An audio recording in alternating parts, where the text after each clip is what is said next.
नमस्कार बांधवांनो. तर आजचा टॉपिक हा खरं म्हणजे लोक आग्रहास्तव आहे. कारण बऱ्याच जणांचं म्हणणं होतं, लोकांचं व्ह्युअर्सचं म्हणणं होतं की सर तुम्ही या मुद्द्यावरती बोला. अ, तर मुद्दा असा आहे की गाणं गायला म्हणून तहसीलदाराचं निलंबन गाणं गायला म्हणून. आणि एक सर्वसामान्य जनतेच्या ढोपरावरती लात मारणाऱ्या डी-वाय-एस-पीचं काय? डी-वाय-एस-पीचं काय? हा सवाल जनता विचारत आहे आणि आम्ही देखील सरकारला विचारत आहोत की बाबा एक तहसीलदार महोदयांनी गाणं गायलं, ये दोस्ती तो छोडेंगे ना तोडेंगे ना हम वगैरे वगैरे, आणि त्यांच्यावरती निलंबनाची कारवाई झाली. बरं का, आता ते निलंबन योग्य आहे की अयोग्य आहे की खूपच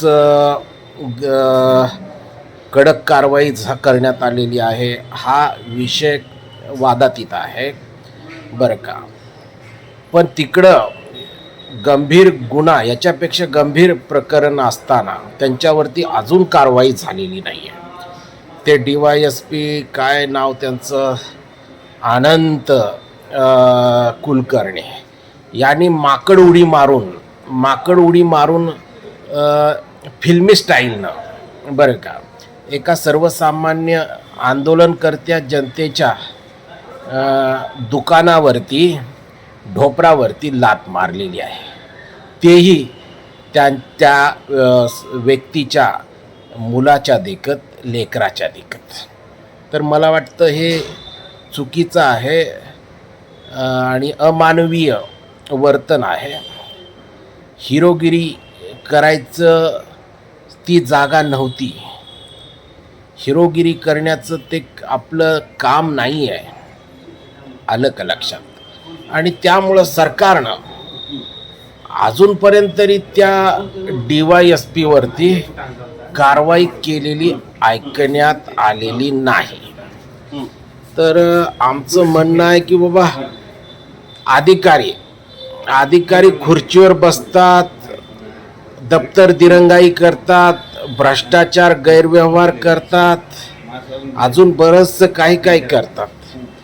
त्यांच्यावरती एवढी तडकाफडकी कारवाई होत नाही. आता आम्ही या क्षेत्रामध्ये काम करतो,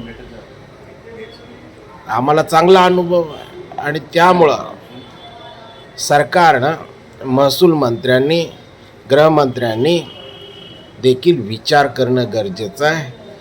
ते जे तहसीलदार महाशय आहेत त्यांच्यावरती जी निलंबनाची कारवाई झालेली आहे गाणं म्हणले म्हणून, ती खरोखरच गंभीर गुन्हा आहे का, याचा देखील विचार झाला पाहिजे.